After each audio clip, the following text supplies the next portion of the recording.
I was invited to talk about the role of the Catholic Church in the Holy Land in half an hour, as almost impossible. Try to summarize, to find the main points and the main subjects to talk about, of course. But before talking about the role of the Catholic Church, it's important, we need to talk about Holy Land and to introduce about the life in Holy Land, what Holy Land today is, and then in this context, in this frame, to talk about the role of the Catholic Church in that frame of Holy Land. Otherwise, we remain a little bit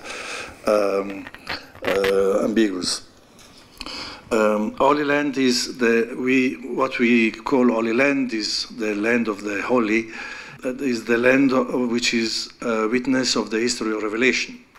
So, and then this, but we have to decide. The history of Revelation starts from Abraham and finish with Jesus, the first apostles. If you remember, in 2000, Pope John Paul II wanted to start the pilgrimage, the source of the revelation from Babylon, from the Iraq, and they couldn't go and so on.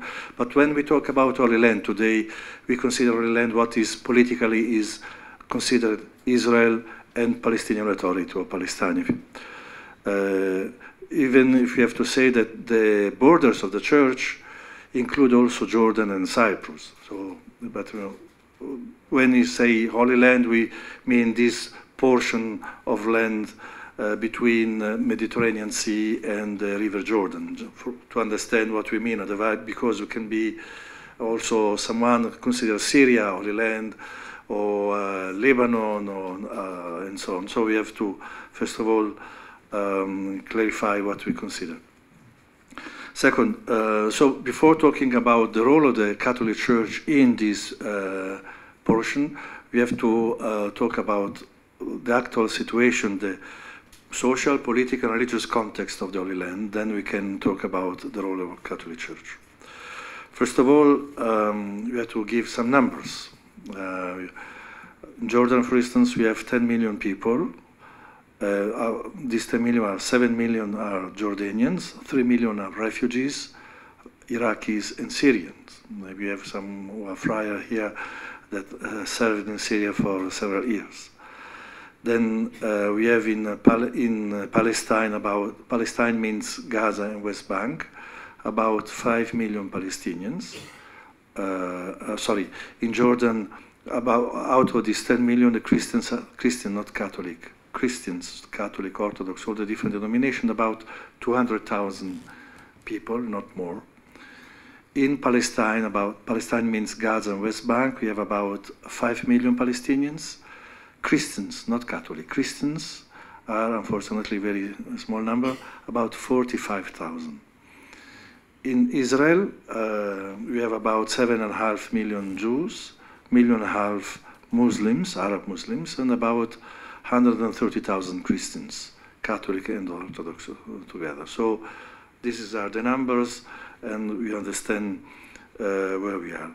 And these countries are very different one from another, from political, religious, economical, and social point of view. For instance, Jordan and Palestine are countries where Islam is the state religion. Israel is a Jewish country. And then, so very different situations. The borders between these countries are closed. Jordanians don't go to Israel. Very few can have the permit. Palestinians cannot go to Israel without permit. And the permits are very few. The Israelis cannot enter without permit into Palestine and so on. So, I mean, the same territory, small territory, but a lot of division, religious division, political divisions, social division. Israel, from the economical point of view, now we foresee the beginning of an economical crisis with inflation and so on, like many other countries. But from the economical point of view, Israel is still a solid country. Jordan is a fragile. The economy in Jordan is very fragile. In Palestine, or Palestinian Authority, the economy, we don't know if you can talk about economy. I mean, the situation is very problematic, if not dramatic, and so on. So, in very short, a very in the same territory of the same church, very different, very diverse situations from religious, political, economical, and social point of view. And this is just to introduce you how complicated the situation here is there, but I want to be very short.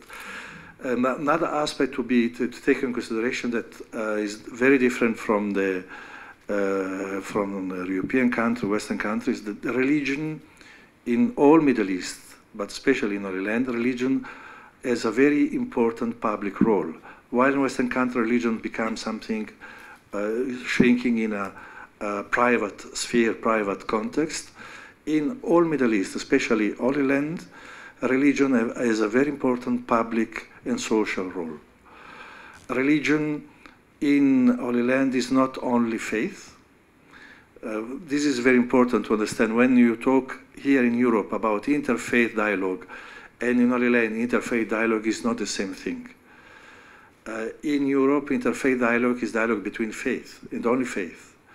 In Holy Land, especially in Holy Land, faith and religion is also belonging to a specific community, Jewish, Christian, Muslim, Druze, and so on. And the religion defines the borders between the communities. So the interfaith dialogue, interreligious dialogue in Holy Land is also dialogue between communities and becomes, inevitably becomes political. Jews are Israel, Muslims is Palestine, and or Arabs different, and so on. So we cannot separate. We cannot have the very clear distinction we have here in Europe between the political and the religion context are mixed up, and the religions most of the time, if not always, is a channel of communication, communication of the political views and vice versa. I'll give you an example. Every one of you heard about the settlements in Israel. So the settlements are not just a political decision of the State of Israel, or better, are a political decision of the State of Israel based on religious vision. The decision of Palestinians or Israelis, I don't want to enter too much in politics, on Jerusalem are based on their religious vision. Before the meeting, we talked a little bit about Al-Aqsa. There is a desire to divide the compound of Al-Aqsa, the main mosque in Jerusalem, between Jews and Christians and so on. This is not just a political decision, it's a political decision based on the religious vision. So we cannot have the distinction we have in other countries between religion and faith and policy. Is all mixed up. Christians in this context are different. While there is no Christian people, there is a Christian community, but there is no Christian people. The Christians belong to the Palestinian people if they are in Palestine. They belong to the Israelis if they live in Israel, or of Jewish origin, and so on. There is no, the Christians are not a third people. They belong to the different communities. It is the only context, cross-platform, if I may say, where Christians, so the Palestinian Christians, they have the same, from the political point of view, they have the same aspiration of the Muslim Palestinians. And the Israeli Christians, they identify with the Israelis, but they are Christians. So, so the question is, there is a Christian narrative of Holy Land or Christian narrative of Jerusalem? Yes, but it's different. While the Jewish narrative and the Islamic narrative are political and religious at the same time, the Christian narrative is exclusively religious, based on religious, spiritual. That there is no Christian claim on land. We don't want to have sovereignty, political sovereignty on Holy Land. We want, for us, Holy Land is holy, so we have a religious vision this open city, open diversity, the communion between diversity and so on. This is the Christian vision on the Holy Land, which is different from the Muslims and the religious and the Jews. So the fact that the religion is also identity is very important to take into consideration, because otherwise we don't understand the different dynamics in Holy Land. Also from the civil point of view, the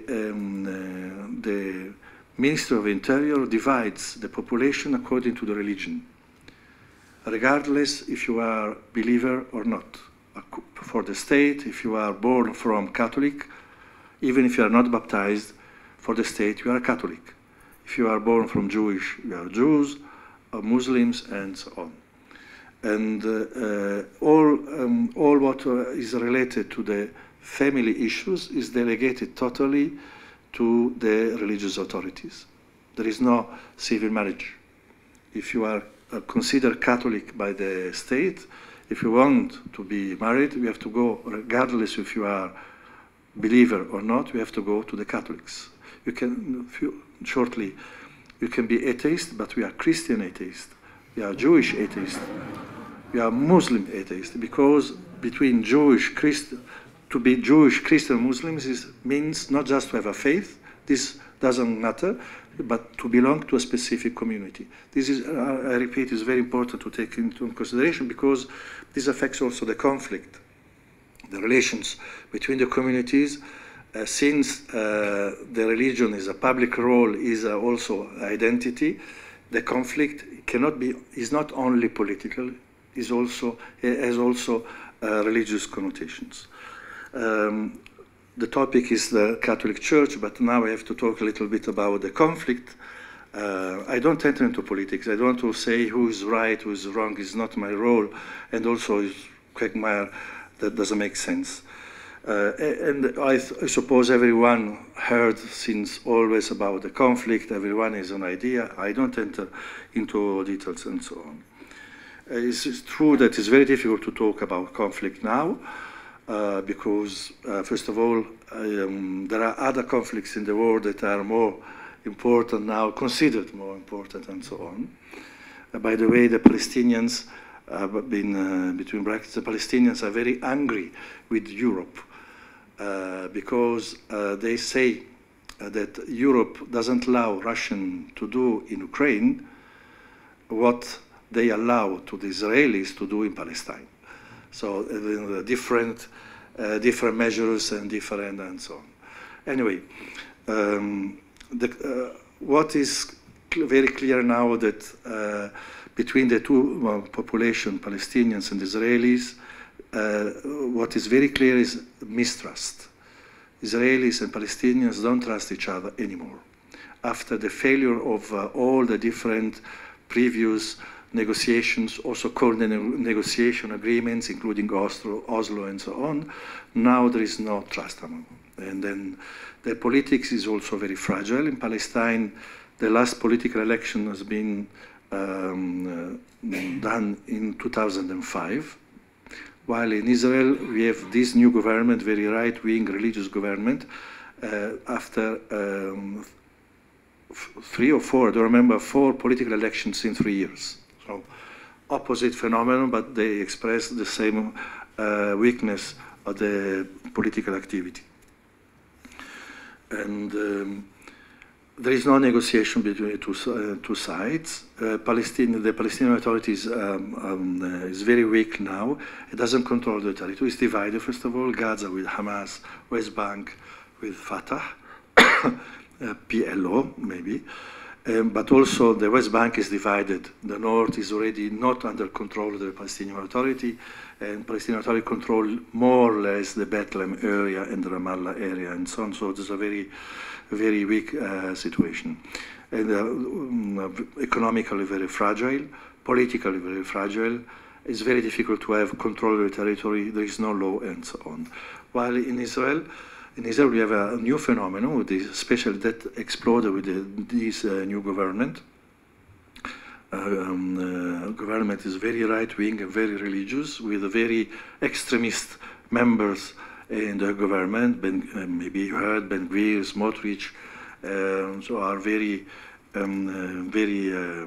religious and very extremist, and this created new dynamics, both towards Palestinians and also within the State of Israel. The State of Israel now is there is a very deep division between the so-called liberal secular camp and the religious one. The Israeli now the society is really divided in two. And this is not a division between, as I said, right and left, but a division about the identity of the state. Which identity the state should have, more religious, less religious. Israel always defined itself as Jewish democratic state, but without defining in details precisely what does it mean democratic and Jewish. Now this became the topic of and also very divisive topic within the Israeli society. And there is no, as is, this government, not only members of this government, ministers of this government are calling to dismantle the Palestinian Authority. So how can we have negotiation of peace process in such a context? So these are the very short, very flash elements to understand how complicated the situation is from a social, political, and religious point of view. So the topic is the role of Catholic Church. So where is the Catholic Church in this context? What is the role of Catholic Church? I divide in three aspects. The first three elements, to be short because time is passing. The first is to serve the local community. First of all, we are church, and the church has to serve its people. Very clear. Sorry. The coffee before. This is the first role is very important. It's not that granted, as I said, because in my diocese we have 4 countries, and not in connection with them, with political tensions. I arrived to this. I cannot have, for you to understand, gathering of all the priests, because Jordanians cannot come in Palestine. Palestine cannot go to Israel. In my church, if I want to gather a community in my church, no one can come, because Jerusalem is isolated. So I have to move. The only element of union of my diocese is the bishop who is running all the time, meeting all of them. Otherwise, they cannot see me. And for you to understand. So, and to serve the community and the parishes and so on, then I will explain. This is the first topic. The second, the pilgrimage. We are the church of the holy places. We have not to forget this. And the mother church, the source of all the churches and so on. The third, very important, the advocacy and the work for peace and reconciliation. In this hatred context, in this divisive context, the church cannot not to be present in this deep wound of the life of the society. So these are the three aspects. First of all, the side of the community. The community, the Christians, as I already gave the numbers, we are approximately according to the places, from 0.8% of population in Palestine to maximum 1.5% in Jordan and 1% in Israel. For you to understand, these are very small numbers. In Croatia is the opposite. I mean, they are all Catholics and some others just to color a little bit the picture. We are the small points in the picture. Half of the Christians are Greek Orthodox. It's important to take into consideration. The other half is mostly Catholic. So the two main churches are Greek Orthodox Church and Catholic Church. And also, then we have the Armenian, the Coptic, some Protestants, and the evangelicals who are increasing because they are proselytizing a lot. The number I gave regard the Arab Christians, which are the most stable presence. Then we have also, especially in Israel, the foreign workers. The works that Israeli don't do anymore are done by foreign workers imported mainly from Asia, Philippines, India, and China also. They are about 100,000, but they are a temporary presence. The work permit in Israel lasts not more than 5 years. After 5 years, they have to change. The illegal ones are those who are, after 5 years, don't leave the place, and so on. So the main role, the main mission of the Catholic Church is the school. We have about more than 100 Catholic schools in all the countries. In our schools, we have from kindergarten to the secondary schools. We have also 2 universities, Catholic university, one in Palestine, one in Jordan. In our schools, we reach the statistic I read the statistic before coming here, 52,000 students. Out of these 52,000 students in the primary secondary schools, about 30,000 are Christians, 20,000 are Muslims. We are, as I said before that the religion is also a definition of identity. Everyone has his own schools, his own places. The Catholic school, the Christian schools, are the only open space for the community. I mean, the only places where Muslims and Christians or Jews eventually can be together, learn together. For instance, the public schools are divided for Jews and Muslims. If a Christian goes to public schools, he grows or as Jew or as Muslim, because there are no public schools for Christians. So for us, the Catholic and the Christian schools are very important because they have the main role of, first of all, a formation of our Christian students. The second are the only, as I said, open space where Muslims and Christians meet together. We don't do the so-called interfaith dialogue. We live together. And the Christian institutions are the only meeting points of the different faiths. The first, as I said, are the schools. Then we have all the other activities connected to the word of care. Hospitals, elderly house, orphanages. I see here Abuna Sandro, who is in charge of the house for children with problems and so on. The children don't have problems, the parents have the problems, I mean, which is very important. All the word of care is very important. The Catholic Church is very active in all, in addressing the different form of poverties, the poor, the children, the elderly, the sick, the schools, education, formations are a very important aspect of the life of the Catholic Church. Is our way of being proactive.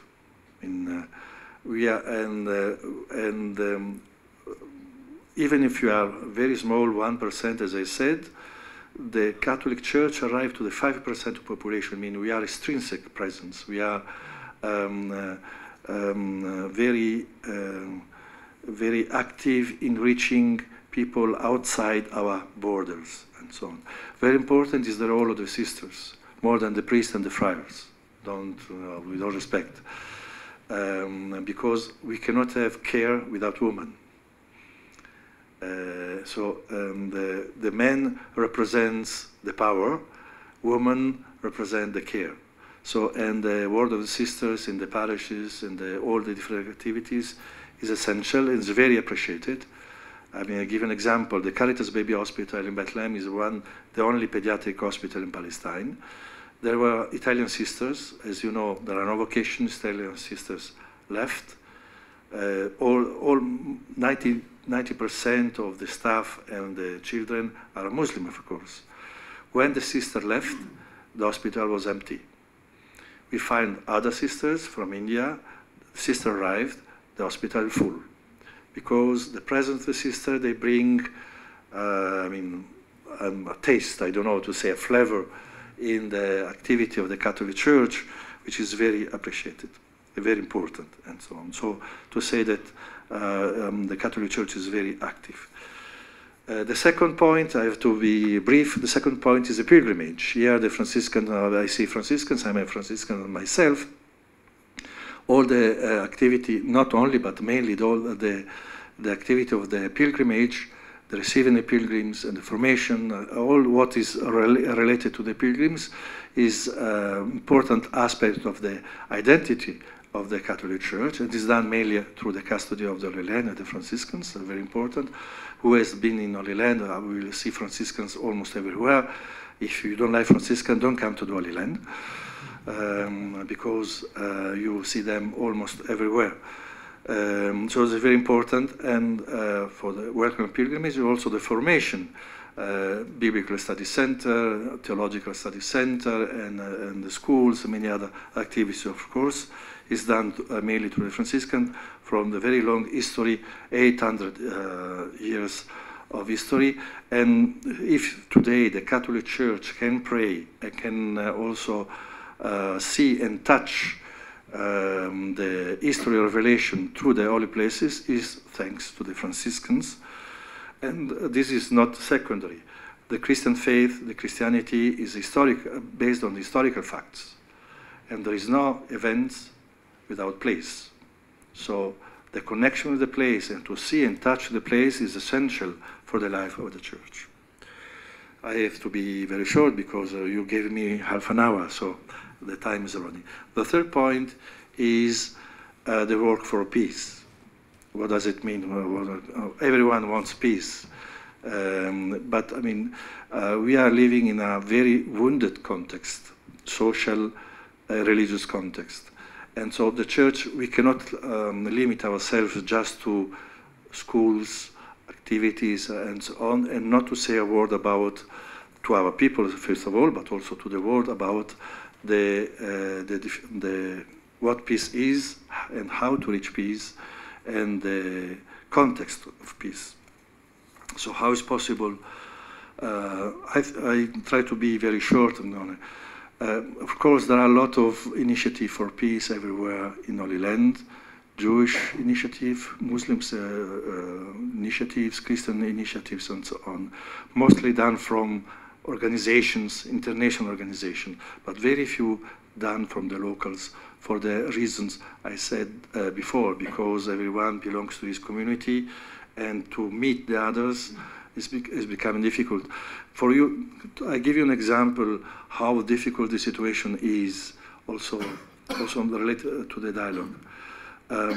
Now in Holy Land is impossible, simply impossible, to have a public meeting between Jews, Christians, and Muslims,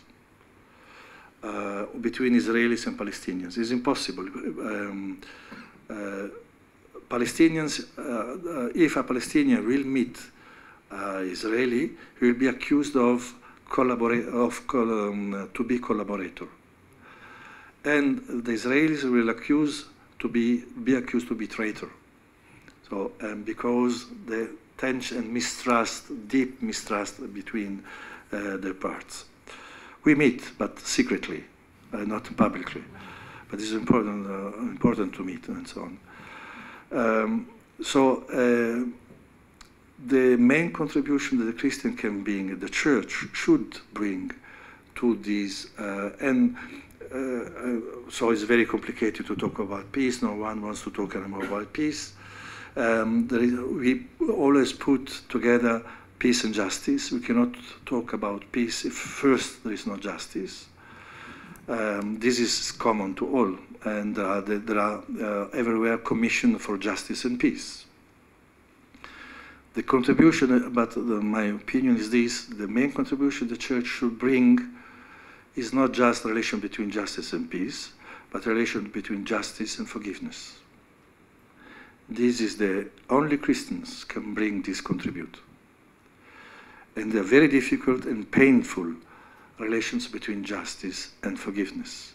We cannot, absolutely, we cannot open perspective for the future if there is no access to forgiveness.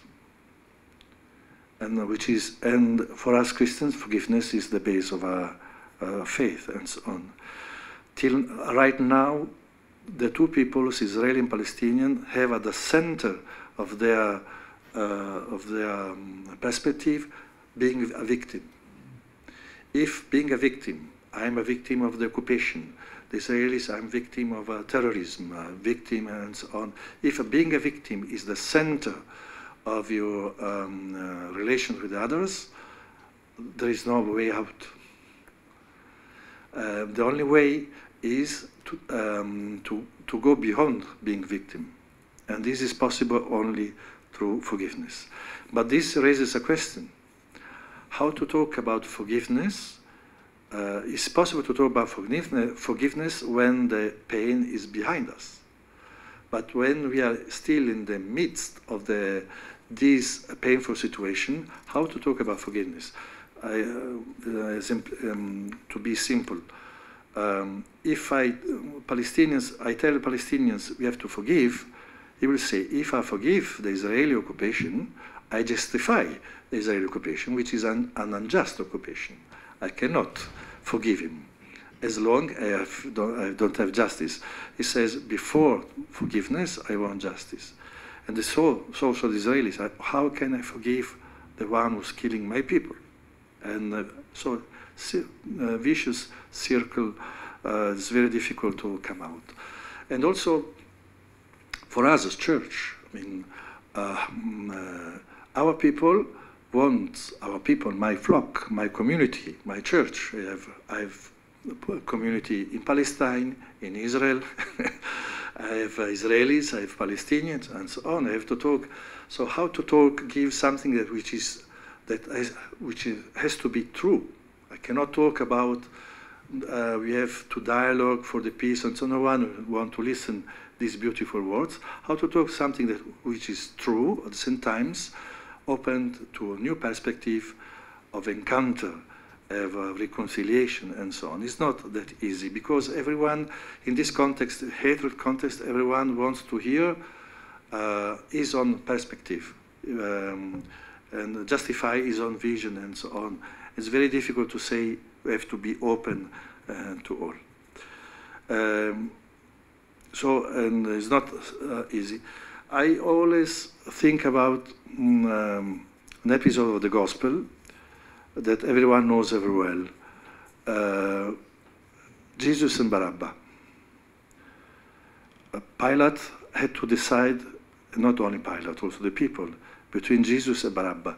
Barabbas is a messianic name, Bar Abba, son of the Father. Jesus also was a messianic son of man, and so on. Barabbas was not a normal criminal, was a political criminal. He wanted liberation from the occupation of the Roman. He wanted also the transparency of religious establishment, and so on. He was arrested because of demonstration with killing and so on. He was not a normal criminal. He wanted liberation of his people. So, this is sometimes, as I feel, the choice we have in front of us. What do you choose, Barabbas or Jesus? Which kind of liberation you want? Which Messiah we follow? Because Barabbas was very reasonable. He wants the liberation of his people. He was peaceful for his people. He was these people free from the Roman occupation and so on. And the other side was Jesus. Talk about all different things. You don't find in any passage of the Gospel anything political, directly political. Directly political, of course. So, and